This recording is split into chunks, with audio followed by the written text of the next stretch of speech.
ആയുധധാരികളായ പാക് ഭീകരന്മാർ ഹിന്ദു പെൺകുട്ടികളെയും സ്ത്രീകളെയും തട്ടിക്കൊണ്ടുപോയതായി റിപ്പോർട്ട്. ഇവരെ ക്രൂരമായി പീഡിപ്പിച്ചതിന് ശേഷം മതപരിവർത്തനത്തിന് ഇരയാക്കുന്നതിനായിട്ടാണ് കടത്തിക്കൊണ്ടുപോയതെന്നാണ് സൂചന. കറാച്ചിയിലെ മറ്റൊരു മേഖലയിൽ നിന്നാണ് ഈ സംഭവം ഇപ്പോൾ റിപ്പോർട്ട് ചെയ്യപ്പെട്ടിരിക്കുന്നത്. ആയുധധാരികളായ 3 പേരാണ് കാറിൽ യുവതിയെയും പെൺകുട്ടിയെയും തട്ടിക്കൊണ്ടുപോയിരിക്കുന്നത്. ഇരുവരെയും മതപരിവർത്തനത്തിന് വിധേയരാക്കുമെന്ന ആശങ്കയിലാണ് ഇപ്പോൾ ബന്ധുക്കൾ. ഹൈന്ദവ പെൺകുട്ടികളെയും സ്ത്രീകളെയും തട്ടിക്കൊണ്ടുപോയിക്കൊണ്ട് തന്നെ മതപരിവർത്തനം നടത്തുന്നത് ഇപ്പോൾ പതിവ് കാഴ്ചയായി തന്നെ സിന്ധിലെ പ്രവിശ്യ മാറിയിരിക്കുന്നതായും അവിടുത്തെ ഹിന്ദു സമൂഹത്തിന്റെ പൗരാവകാശ പ്രവർത്തകർ അതിൽ പ്രതികരിച്ചുകൊണ്ട് രംഗത്ത് വരികയും ചെയ്തിട്ടുണ്ട്. തട്ടിക്കൊണ്ടുപോയി തന്നെ ഇസ്ലാം മതം സ്വീകരിക്കാൻ ഇവരെ നിർബന്ധിപ്പിക്കുകയാണ് ചെയ്യുന്നത്. പിന്നീട് പ്രായമുള്ള പുരുഷന്മാരെ കൊണ്ട് പെൺകുട്ടികളെ വിവാഹം കഴിപ്പിക്കുമെന്നും ഇവർ വ്യക്തമാക്കുന്നുണ്ട്. തനിക്ക് നേരെ വധഭീഷണി ഉണ്ടായിട്ട് പോലും ഇത്തരത്തിൽ കാര്യങ്ങൾ ചെയ്യേണ്ടി വരുന്നത് അല്ലെങ്കിൽ തുറന്നു പറയേണ്ടി വരുന്നത് തങ്ങളുടെ അവസ്ഥയാണ് എന്നതാണ് ഇപ്പോൾ ഈ ബന്ധുക്കളുടെ, അതായത് ഈ തട്ടിക്കൊണ്ടുപോയ പെൺകുട്ടികളുടെ ബന്ധുക്കൾ പ്രതികരിച്ചിരിക്കുന്നത്. അടുത്തിടെ തന്നെ വിവാഹിതരായ യുവതിയെ തട്ടിക്കൊണ്ടുപോകാൻ ഭീകരർ ശ്രമം നടത്തിയിരുന്നു. എന്നാൽ ആളുകൾ അവിടെ തടിച്ചുകൂടിയതോടുകൂടി തന്നെ ഈ തട്ടിക്കൊണ്ടുപോകൽ ശ്രമം ഉപേക്ഷിച്ചുകൊണ്ട് ഭീകരർക്ക് അവിടെ നിന്ന് പോകേണ്ടി വന്നു. അതേസമയം സ്വന്തം രാജ്യത്തെ പെൺകുട്ടികൾക്ക് നേരെ ഇത്തരമൊരു അതിക്രമം പാകിസ്ഥാൻ സർക്കാർ തന്നെ പാലൂട്ടി വളർത്തുന്ന ഭീകരന്മാരുടെ ഭാഗത്തു നിന്ന് ഉണ്ടാകുമ്പോഴും സൈനിക മേധാവി അസീം മുനീർ ആകട്ടെ, അദ്ദേഹം പറയുന്നത് പാകിസ്ഥാൻ ആകട്ടെ വളരെയധികം സമാധാനം നിറഞ്ഞ ഒരു രാഷ്ട്രമാണ് എന്നതാണ്. എന്നാൽ ഇന്നും ഉൾഗ്രാമങ്ങളിൽ താമസിക്കുന്ന പെൺകുട്ടികൾ പല രീതിയിലും പല പ്രാവശ്യമായി തന്നെ ക്രൂരമായ പീഡനങ്ങൾക്ക് ഇരയാകുന്നുണ്ട്. അതിനെല്ലാം പിന്നാലെയാണ് ഇപ്പോൾ ഇത്തരം ഒരു വാർത്ത പുറത്തു വരുന്നത്.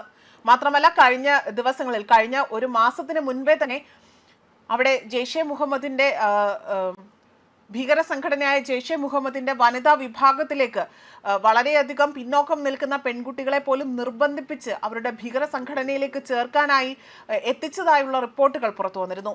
ഇതിൽ നിന്നും ഏറ്റവും അധികം എടുത്തു പറയേണ്ട കാര്യം, ഒരിക്കലും പാകിസ്ഥാനിലെ സ്ത്രീകൾ അവർ സുരക്ഷിതരായിട്ടല്ല അവിടെ കഴിയുന്നത് എന്നതാണ്.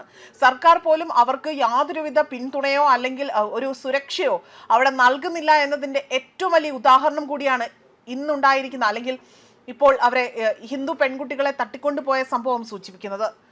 മാത്രമല്ല, ഏറ്റവും കൂടുതൽ അവിടെ കരുവാകുന്നതും അതായത് ഹൈന്ദവ സമുദായത്തിൽപ്പെട്ട പെൺകുട്ടികളാണ് എന്നതാണ് മറ്റൊരു വസ്തുത. അതേസമയം ഇപ്പോൾ പാകിസ്ഥാന്റെ പ്രതിരോധ മേധാവിയായി ചുമതലയേറ്റതിനു ശേഷം ഇന്ത്യക്ക് നേരെ കടുത്ത ഭീഷണി ഉയർത്തിക്കൊണ്ടാണ് ലോകരാജ്യങ്ങൾക്ക് മുന്നിൽ വലിയ രീതിയിൽ കോമാളിയായി ഫീൽഡ് മാർഷലായ അസീമിന് രംഗത്ത് വന്നിരുന്നു. ഭാവിയിൽ ഇന്ത്യയുടെ ഭാഗത്തു നിന്നും ഏതെങ്കിലും തരത്തിലുള്ള പ്രകോപനം ഉണ്ടായാൽ പാകിസ്ഥാന്റെ ഭാഗത്തു നിന്നും കൂടുതൽ വേഗതയേറിയതും കഠിനവും ഭയാനകവുമായ തിരിച്ചടി ഉണ്ടാകും എന്നതാണ് ഇപ്പോൾ അസീം മുനീർ അവകാശവാദം തുടരുന്നത്. എങ്കിലും ആക്രമണം ഉണ്ടായാൽ പാകിസ്ഥാന്റെ പ്രതികരണം ഇതിലും വേഗത്തിൽ ഉള്ളതായിരിക്കുമെന്നും അത് തീവ്രമായിരിക്കില്ല എന്ന മിഥ്യാധാരണ ഇന്ത്യ വെച്ചു പുലർത്തുന്നത് അത് ശരിയായ രീതിയല്ല എന്നതായിരുന്നു അസീം മുനീറിന്റെ പരാമർശം. പാകിസ്ഥാൻ സമാധാനപരമായി മുന്നോട്ട് പോകുന്ന രാജ്യമാണ് എന്നും അതേസമയം രാജ്യത്തിന്റെ പ്രാദേശിക സമഗ്രതയോ അല്ലെങ്കിൽ പരമാധികാരത്തെയോ പരീക്ഷിക്കാൻ ആരെയും അനുവദിക്കില്ല എന്നും ഓപ്പറേഷൻ സിന്ധൂറിലെ പാകിസ്ഥാൻ ജനതയുടെ പ്രതിരോധ ശേഷിയെയും സൈന്യത്തിന്റെ പ്രകടനത്തെയും ഇവിടെ എടുത്തു പ്രശംസിച്ചുകൊണ്ടാണ് ഇത്തരം ഒരു ഭീഷണി മുഴക്കിയിരിക്കുന്നത്. ഭാവിയിലെ സംഘർഷങ്ങൾക്കുള്ള ഒരു കേസ് സ്റ്റഡി എന്ന് ഇതിനെ വിശേഷിപ്പിച്ചുകൊണ്ടായിരുന്നു ഇക്കാര്യങ്ങൾ പറഞ്ഞത്.